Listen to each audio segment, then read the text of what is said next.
Comienza tu mañana con la luz de la palabra. Esto es Despertando con Cristo, tu espacio diario que alimenta el alma y renueva tu espíritu. Hoy presentamos el tema culpabilidad desde el contexto moral y jurídico, con el maestro Miguel Ángel Mercedes. Muy buenos días y bienvenidos.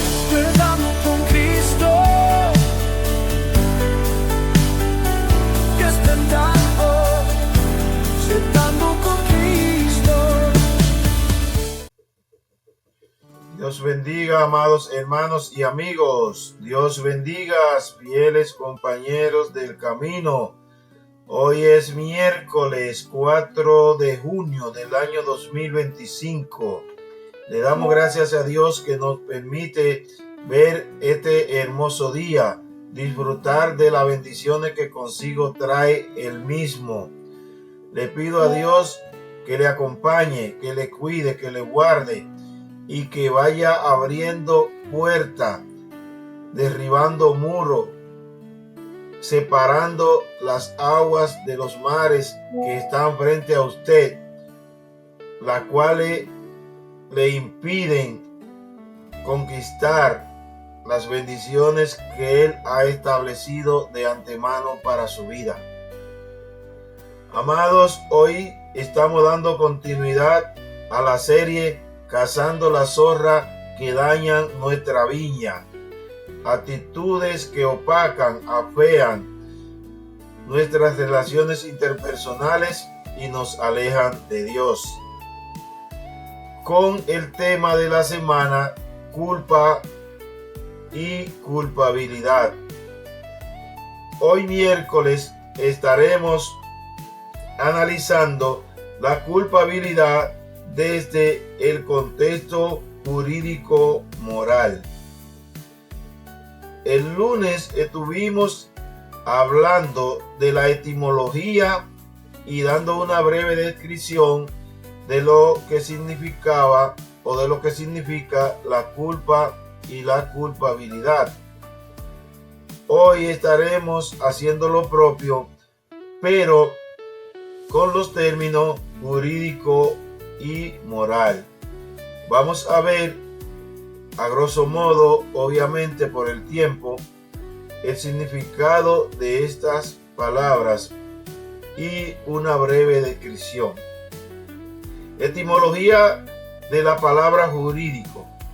Se desprende del latín injuricus, formado con ius, que significa derecho, y dicere, que significa decir. Esta combinación dio lugar a una vasta familia de términos vinculados al derecho.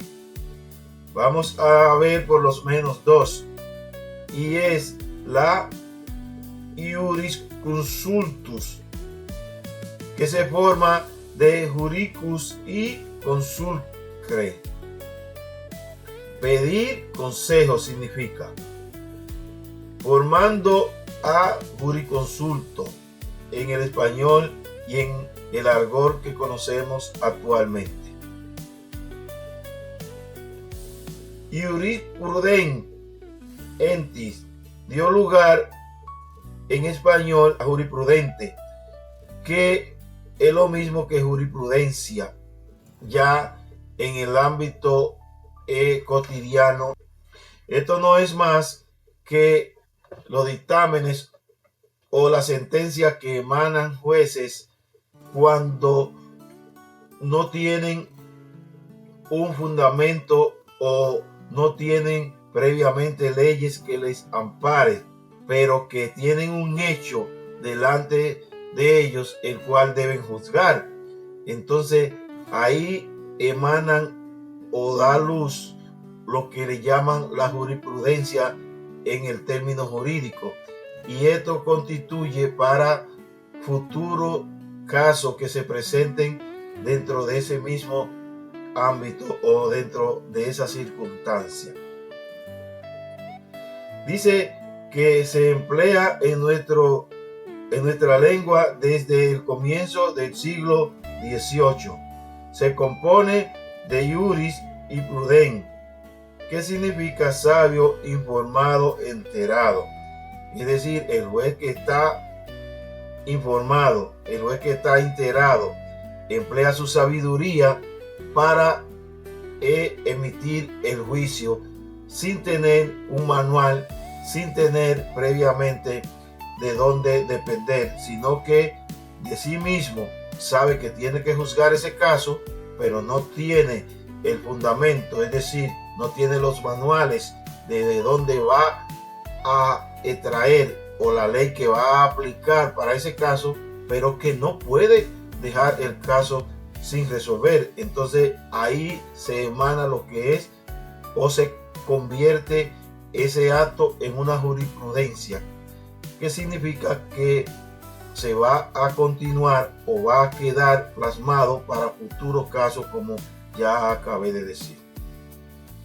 La etimología de la palabra moral proviene del latín moralis, que se refiere a la costumbre o hábitos normalizados, mientras que ética proviene de dos palabras del griego, ethos y ethos, ambas con significado diferente. La palabra o la primera significa hábitos que regulan la conducta y la segunda carácter o modo de ser individual o colectivo.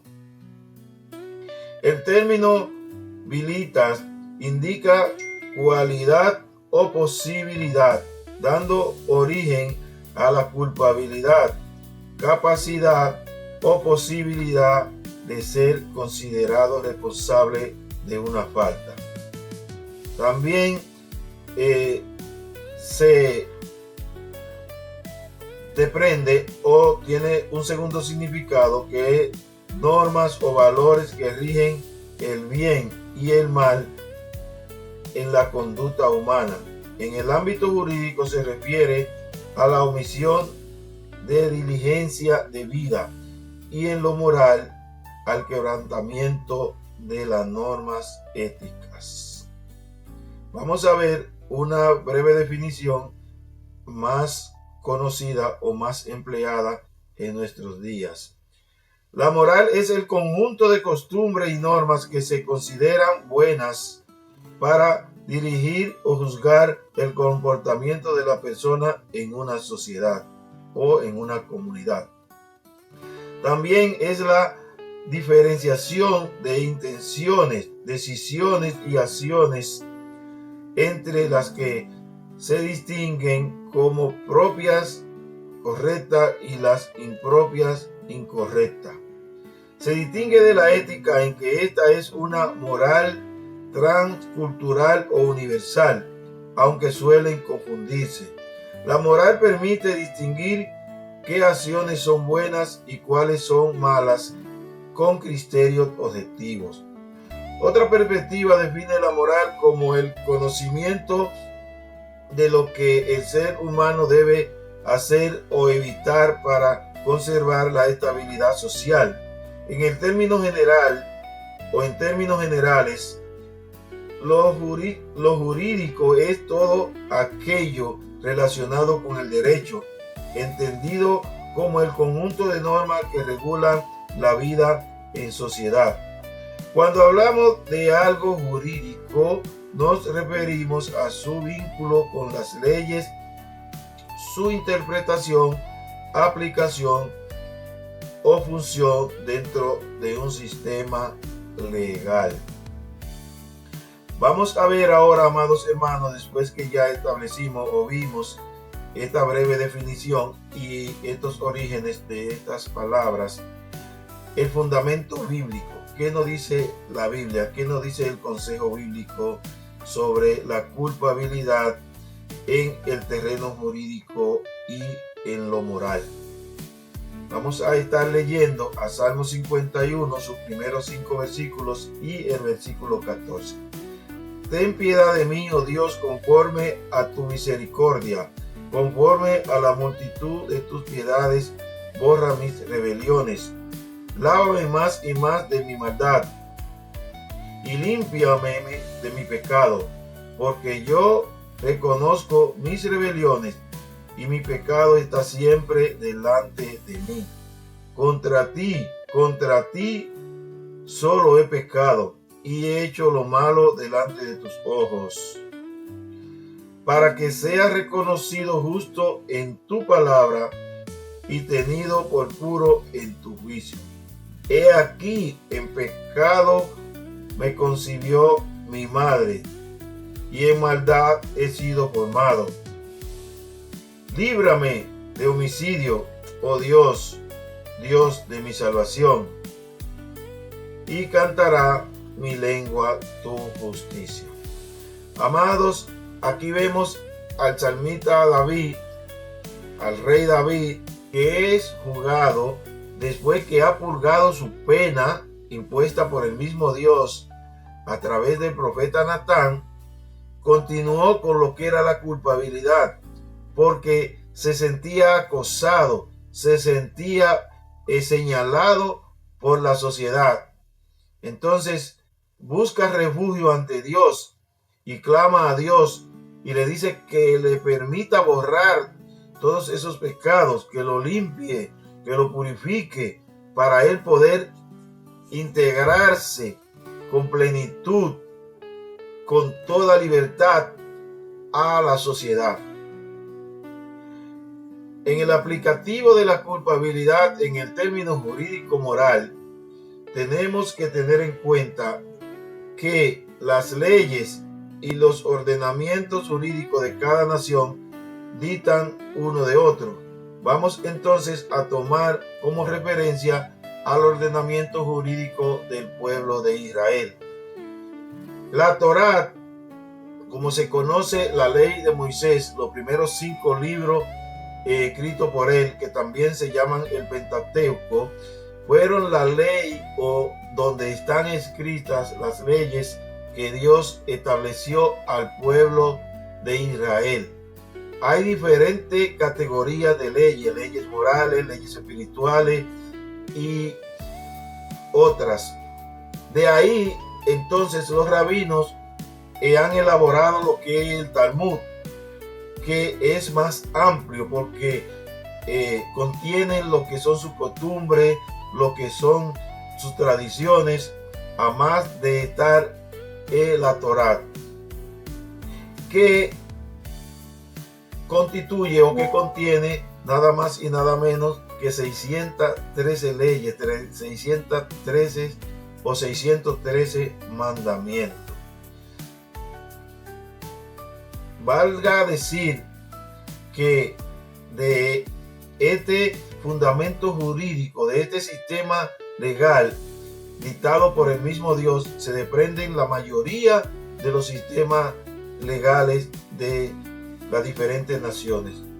No creo que haya nación que no haya acatado, que no haya adoptado el no matará, no robará, no cometerá adulterio, que está fundamentado en la ley que Dios le reveló o le ordenó a Moisés que escribiera para dirigir al pueblo de Israel.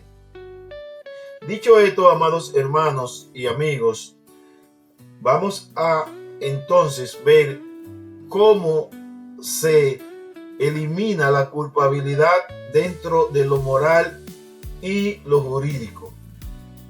Hay que tener en cuenta que no siempre lo legal es moral, porque hay muchas leyes inmorales, pero ya siendo leyes aprobadas por ese estado, se constituyen en legales, pero continúan siendo inmorales, como la eutanasia, el aborto y otras más que pudiéramos mencionar.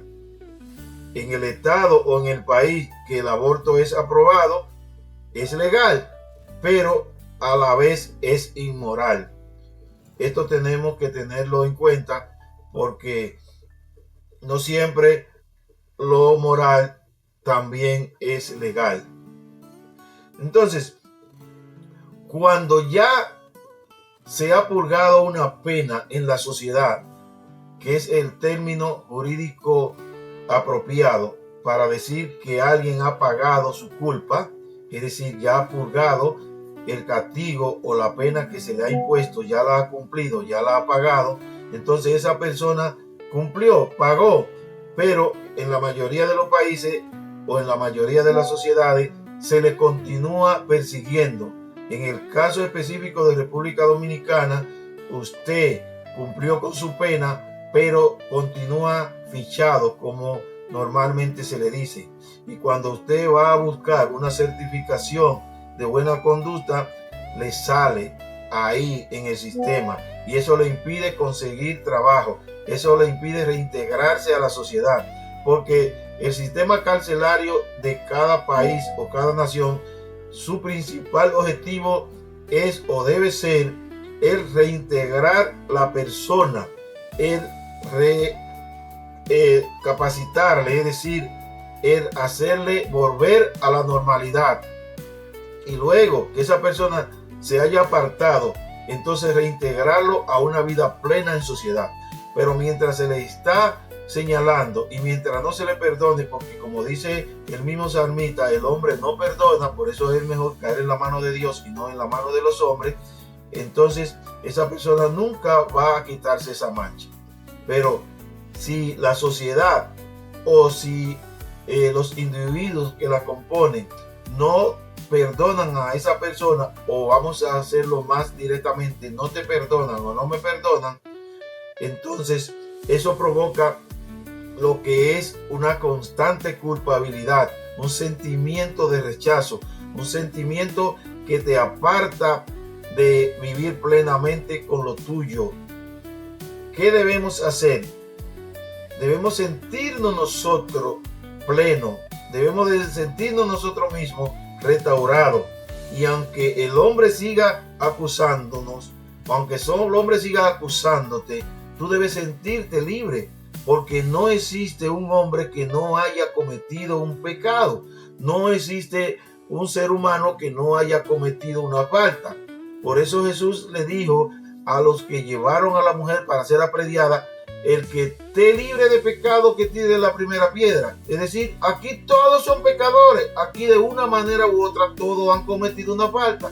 ¿Por qué seguir acusando? ¿Por qué seguir culpando al que ya pagó, al que ya se arrepintió? Obviamente al que ya pagó y al que ya se arrepintió, porque Jesús le dijo a la mujer: yo tampoco te condeno, pero no peque más, apártate de esa actitud pecaminosa. Entonces, ¿qué debemos hacer para quitarnos de encima ese sentimiento de acoso, ese sentimiento de culpabilidad que constantemente nos persigue? Liberarnos nosotros mismos. Yo no puedo entrar en la mente de mi conciudadano y sacarle el sentimiento de acusación, pero yo sí puedo trabajar en mí mismo y deshacerme de esa culpabilidad que me mantiene frustrado, que me impide avanzar. Entonces, después que usted ha purgado su pena, después que usted ha cumplido, apártese de ese pecado, apártese de ese mal, no lo cometa más, pero siéntase libre, siéntase pleno, intégrese donde lo dejen integrarse, busque nuevos ambientes, nuevos círculos, nuevos lugares donde lo acepten y donde usted pueda reintegrarse y cumplir y seguir hacia adelante. Porque mientras nos mantenemos con ese sentimiento de frustración, ese sentimiento de culpabilidad, no vivimos una vida plena, y si no vivimos una vida plena, no podemos ser bendecidos, no podemos recibir las cosas que Dios tiene para nosotros, para que la disfrutemos y para que seamos bendecidos con ella. Así que, amados hermanos y amigos, le invito a que continuemos mañana con este aspecto de la culpabilidad, pero desde el contexto teológico. Mañana vamos a ver el contexto teológico de la culpa y la culpabilidad. Le invito a que se suscriban al canal, le den like para que el algoritmo de YouTube pueda recomendarlo a más personas. Ustedes mismos lo comparten con sus amistades, con su contacto. Obviamente, si entienden que el contenido es edificante, es de bendición. Si ha bendecido su vida, permítale a otros que también sean bendecidos. Dios me lo bendiga, Dios me lo guarde y hacia adelante con Cristo. Esto fue Despertando con Cristo. Gracias por acompañarnos en este nuevo amanecer. Si este contenido ha bendecido tu vida, te invitamos a suscribirte a nuestro canal Nutrición Espiritual. Nos encontramos mañana a las 6:30 de la mañana, aquí en Despertando con Cristo.